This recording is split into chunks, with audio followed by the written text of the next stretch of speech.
Welcome to Digging in the WWE Vaults, episode 2, where today we're going to talk WWE Raw, but first we're going to talk Game Up Hard Hydration. It's like your favorite sports drink and your favorite seltzer got together, became a world championship tag team with alcohol as their manager. Give them that tail of the tape. Tail of the tape, baby. It comes in an 8-pack with 4 great flavors. We're talking fruit punch, orange, lemon, lime, and grape. And guys, we're lean and mean. It's only 110 calories. Now you can enjoy it guilt-free, just like you can enjoy us digging through the Raw Vault. I'll mess that up again. And this episode of Raw comes from January 25th, 1993, Season 1, Episode 3. And much like the first episode we covered, Sean Mooney is outside the Manhattan Center, and he is waiting for the Repo Man. There's a match with Randy Savage. I had why question mark, and then Repo Man broke out the hat. I did not remember this feud, but this whole skit was just a great encapsulating of how WWE was in those early 90s. They still have that 80s campiness a little bit. They still have those characters, but we're,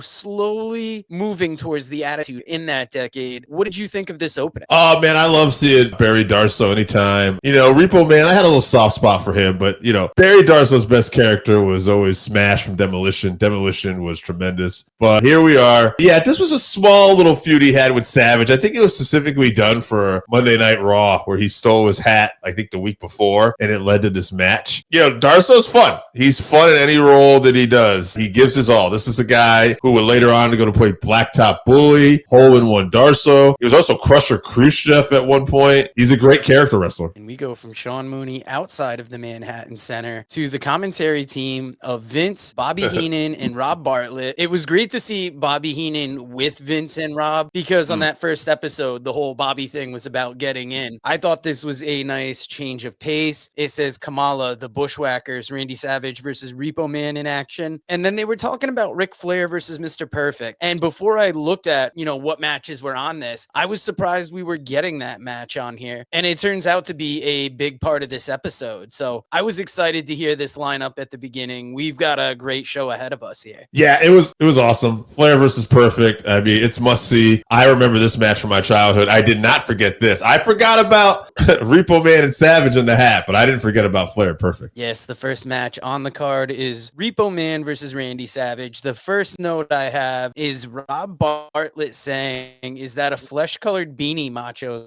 Attitude. I was surprised that Bartlett would feel comfortable enough to joke like that, especially at a time where, WWE was going to be soon to try and phase Macho Man out. What did you think about that? I think somebody didn't smarten up Bartlett not to talk about Savage's bald spot, or as I put it in my notes, his ball spot. And another choice quote that I got from this is at one point they're talking about somebody having a chiropractor in their home, and Vince says, "In the privacy of your own home?" question mark, which to me was funny because given the problems that Vince would have with masseuses, all the problems that Vince that have come out over the years, that just seemed like a line where he was almost trying to be too innocent, and it's just funny in retrospect. Another funny thing I noticed is that in the subtitles, when Heenan's talking, whoever's transcribing it is, putting all Heenan's lines saying that they're Bartlett's. So it was just something funny to notice if you had the subtitles on. The Clinton inauguration was brought up.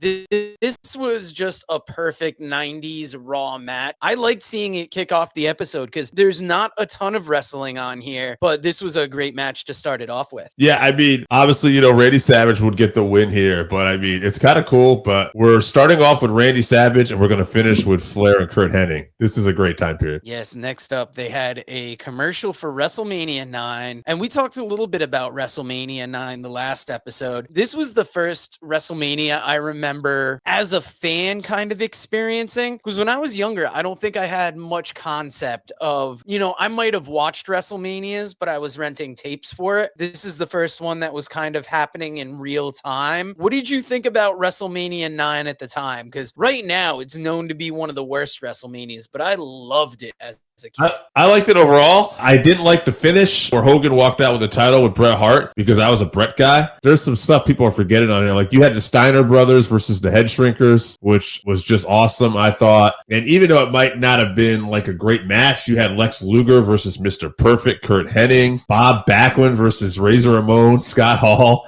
You know, like there was just a lot of matches that you would not expect to see. And I don't know. I enjoyed WrestleMania 9. Yeah, the debut of Jim Ross as an announcer. Yes. A lot of great things from that time period. I love seeing the videotape cover here. And a match that was kind of we got hints of where they were going in the first episode, but we got Kamala versus the Brooklyn Brawler. And this is kind of ironic because I believe the Brooklyn Brawler was one of the people that played Kamala's handlers. So it's interesting to see a mad Rob Bartlett saying that Kamala was Nell Carter. Yes. From the picture here, you see when Kamala was pinning people when they were on their stomach. A great little, piece of making Kamala that much more dangerous, that much more, at the time they were trying to portray him as a savage. Colonel Parker jokes about kickbacks. I don't know what the fuck that's supposed to mean. That's in my notes. He might have been on commentary. And Slick is interviewed by McMahon after this match. These notes got to get a little more detailed, but I enjoyed this match. I was kind of caught up in the whole Kamala versus Brooklyn Brawler thing as opposed to taking better notes. How'd you enjoy the Brooklyn Brawler getting demolished by Kamala? Okay, so there was no Colonel Parker on the line. I don't know where that came from. Nell Carter was 80s star for the movie TV show Gimme a Break. Check her out in Google Images if you want to see what Rob's talking about. Overall, just fun to see Kamala. I remember my mom getting a kick out of this at the time. This is where Slick would be yelling at Kamala, "You are a man, Kamala!" You and Kamala being these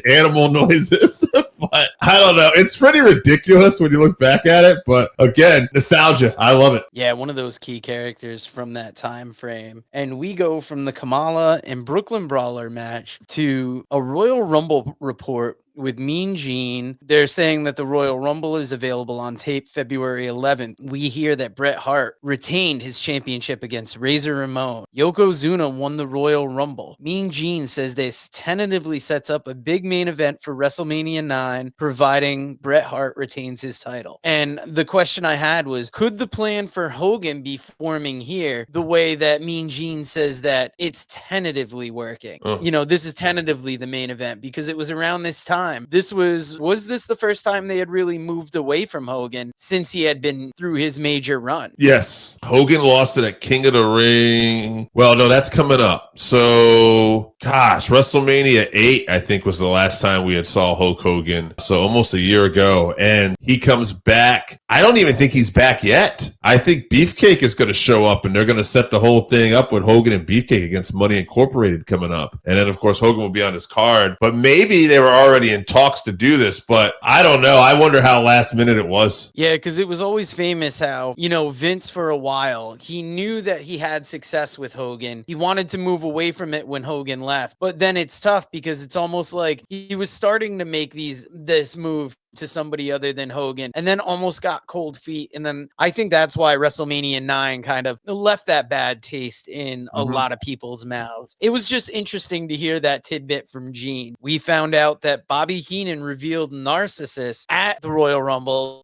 Turns out to be Lex Luger, and Giant Gonzalez attacks Undertaker. A lot of WrestleMania 9 setting up, a lot of those characters from our childhood, like we've been saying the last two Raws. This really is a sweet spot of that golden age of WWF for the both of us. And it goes from the Royal Rumble Control Center to another highly 90s thing where it was an Ico Pro commercial with Bret Hart. And this is at that classic WWF gym. I love these old commercials that they play because it just gives you such a feel of the time. I remember when you'd see 3 Ico Pro commercials on like a Saturday morning or on a Sunday morning show. Being a Bret Hart fan, you had to get a kick out of this commercial. Ico Pro, baby. You gotta want it. All right. That's all I'm gonna say. You gotta want it. Snap into it. We're going from an Ico Pro commercial to a Slim Jim commercial. This is one of those commercials that was just iconic ironic because Macho Man was such a piece of this. It even continued until like a couple years ago where it was like 2024, they had the Macho Man heads with the Slim Jim as the Slim Jim holder in a lot of gas stations. So this is a partnership that lasted forever. This is the start of it. It made me want to snap into one right now. Savage is an icon, brother. It's always good to go back and look at this Going stuff. from the Macho Man commercial to